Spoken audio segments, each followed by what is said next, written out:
क्या समय यात्रा यानी कि टाइम ट्रेवल करना पॉसिबल है?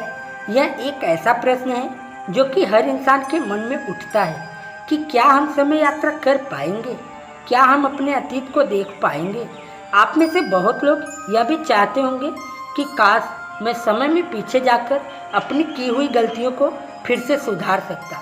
आप में से बहुत लोग साइंस फिक्शन मूवीज़ को जरूर देखा होगा।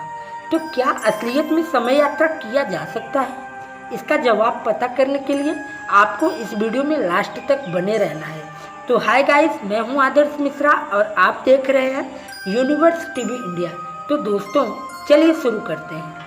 हम कुछ थ्योरीज के अनुसार समय में यात्रा कर सकते हैं, लेकिन बीते हुए समय में नहीं, यानी कि हम भूतकाल में समय यात्रा नहीं कर सकते। यह संभव नहीं है। कुछ थ्योरीज के मुताबिक हम अपने भविष्य यानी कि फ्यूचर में यात्रा कर सकते हैं। भूतकाल में टाइम ट्रेवल करना बहुत ही पेचीदा होता है, लेकिन यह पूरी तरह से असंभव भी नहीं है। समय ब्रह्मांड के साथ साथ अपने अस्तित्व में आया। प्राचीन यूनानी भौतिक शास्त्र अरिस्तु ने सबसे पहले समय के ऊपर अपना मत दिया था। इन्होंने बताया कि ब्रह्मांड में समय सभी जगह से एक ही वेग से गुजरता है। अरिस्तु के अनुसार समय गति पर प्रभाव डाल सकता है, परंतु 20वीं सदी के महान वैज्ञानिक अल्बर्ट आइंस्टाइन ने एक सिद्धांत दिया जिसका नाम उन्होंने थियरी ऑफ रिलेटिविटी रखा। इस थ्योरी ने सभी बड़े वैज्ञानिकों को अचंभे में डाल दिया था, क्योंकि इसके पहले सभी वैज्ञानिक ये मानते थे कि इस ब्रह्मांड में समय सभी जगह एक ही गति से गुजरता है। उनका ये भी मानना था कि पृथ्वी पर बिताए गए 1 घंटे अन्य ग्रह पर भी बराबर थे, परंतु आइंस्टाइन ने बताया कि समय कांस्टेंट नहीं होता, यह प्रत्यक्ष रूप से गति पर निर्भर करता है।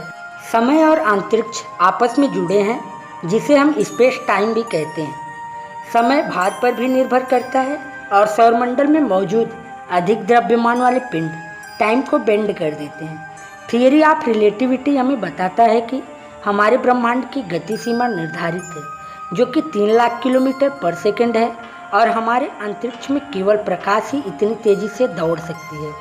इस थ्योरीज के अनुसार जब हम स्पेस टाइम में इतनी गति से ट्रेवल करने पर ही हम अपनी समय यात्रा को कर पाएंगे, लेकिन इस दौरान भी हमारे साथ घटनाएं घटेंगी जो कि समय को हमारे लिए धीमा कर देगी। तो चलिए हम आपको एक उदाहरण देके समझाते हैं। मान लीजिए आपकी उम्र 20 साल है और आप एक स्पेसक्राफ्ट में बैठे हैं। उसके साथ आप अंतरिक्ष के सैर पे निकलते हैं, जो कि प्रकाश की चाल से चलने में सक्षम है।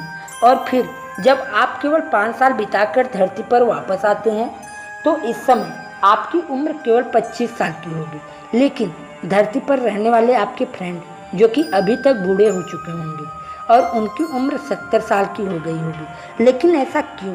क्योंकि आपने ये जो 5 साल का समय इतना तेजी से बिताया कि आपके लिए वो समय धीमा हो गया था, और वही समय धरती पर 50 साल बीत गए थे। आइंस्टाइन के हिसाब से रिलेटिविटी थ्योरी ये भी कहती है कि ग्रेविटी समय को मोड़ सकती है। कल्पना कीजिए कि किसी स्पेस टाइम की एक चादर है और आप इस पे रखा गया है, तो कोई गति का भार उस चादर को ग्रेविटी के कारण बेंड कर देता है और समय को धीमा कर देगा, जैसे कि ब्लैक होल। लेकिन एक सवाल ये भी आता है कि हम स्पेस टाइम में कैसे ट्रेवल कर सकते हैं? इसका जवाब है कि हम वार्म होल के साथ कर सकते हैं। वार्म होल साल 1933 में आइंस्टाइन ने वार्म होल को अस्तित्व में होने का सुझाव दिया, लेकिन हमने अभी तक किसी भी वार्म होल को नहीं देखा, और इसके बारे में स्टीफन हॉकिंग ने यह सिद्ध किया है। साल 1980 के आखिरी में क्लिफ थॉर ने बताया था कि वार्म होल होते हैं और ये एक टाइम मशीन का कार्य करते हैं। आइंस्टाइन के रिलेटिविटी थ्योरी के मुताबिक वार्म होल एक ब्रिज का काम करती है जो स्पेस टाइम को 2 छोर से आपस में जोड़ता है। अगर हम वार्म होल को लाइट की गति से एक जगह से दूसरे जगह पर ले जा सकते हैं और फिर हम उसी जगह पर वापस ला दें, तो हम इस थ्योरी के अनुसार टाइम ट्रेवल कर सकते हैं। टाइम डायलेशन की वजह से हम बिंदु ए से बिंदु बी में जाकर फ्यूचर में ट्रेवल कर पाएंगे, और वहीं बिंदु बी से बिंदु ए में वापस आकर पास्ट में ट्रेवल कर सकेंगे। लेकिन यह इतना भी आसान नहीं होगा। आप टाइम डायलेशन को और अच्छे से समझने के लिए GPS सैटेलाइट को देख सकते हैं। हमारे या आपके स्मार्टफोन में जीपीएस काम करता है। इसके लिए हमारी पृथ्वी के ऑर्बिट में 24 सैटेलाइट घूम रहे हैं और यही हमारी लोकेशन को बताता है। परंतु इसमें लगे एटॉमिक क्लॉक अर्थ की क्लॉक के सापेक्ष धीरे चलते हैं, क्योंकि यह अर्थ के ऑर्बिट में करीब 14,000 किलोमीटर पर घंटे की रफ्तार से गति करते हैं। इसीलिए समय धरती की तुलना में 0.7 नैनोसेकंड धीमे चलती है। पर यहाँ प्रॉब्लम क्लॉक की नहीं है, ये धीमा है या तेज है। इसलिए चलते हैं कि कभी कभी समय धीमा हो जाता है। इसका कारण है कि पृथ्वी का द्रव्यमान। आइंस्टाइन ने देखा कि पृथ्वी का द्रव्यमान समय को मोड़ देती है और उसे धीमा कर देती है। द्रव्यमान जितना भारी होगा, समय उतना ही धीमा हो जाएगा। हमारी मिल्की वे गैलेक्सी के बीचों बीच 26,000 प्रकाश वर्ष दूर सुपरमैच्यो ब्लैक होल है, जो हमारे सूर्य के द्रव्यमान के 40 लाख सूर्यों के बराबर है और यह एक छोटे से बिंदु पर केंद्रित है, जो कि ग्रेविटी के कल्पना से परे है। इस तरह के ब्लैक होल समय पर बहुत बुरा प्रभाव डालते हैं, जो कि समय को धीमा कर देते हैं और इसी कारण यह एक टाइम मशीन का कार्य कर सकता है, जिससे हम भविष्य में जरूर सफ़र कर सकते हैं। लेकिन ऐसा कर पाना हमारे लिए संभव नहीं है, क्योंकि हमारा नज़दीकी ब्लैक होल हमसे कई प्रकाश वर्ष दूर है। ब्रह्मांड में 3 लाख किलोमीटर पर सेकंड से ऊपर स्पीड नहीं जा सकती।